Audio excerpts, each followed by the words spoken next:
تنگوانی میں بدامنی کے خلاف جماعت اسلامی کے رہنماؤں صابر علی اور محمد اسماعیل بہلکانی کی قیادت میں احتجاجی ریلی اور دھرنا۔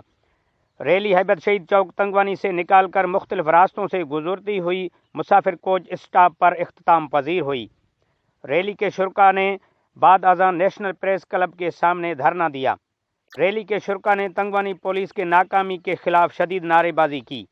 مزید کہا کہ پولیس تھانہ تنگوانی کی حدود میں آئے روز چوریوں کی وارداتیں اور لوٹ مار روز کا معمول بن چکا ہے۔ گزشتہ ایک ہفتے کے دوران چوری کی 1 درجن سے زائد وارداتیں ہوئیں، جس میں لاکھوں روپے مالیت کے مال مویشی اور دیگر قیمتی اشیاء چوری کر کے فرار ہو گئے۔ اس طرح ایک اغوا کی واردات 2 افراد قتل کر دیے گئے ہیں۔ ان میں ملوث ایک بھی ملزم کو پولیس گرفتار نہ کر سکی۔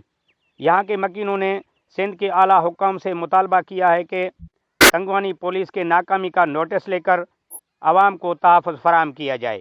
کیمرہ مین نذیر احمد کے ساتھ چاکر علی بنگوار، وش نیوز تنگوانی۔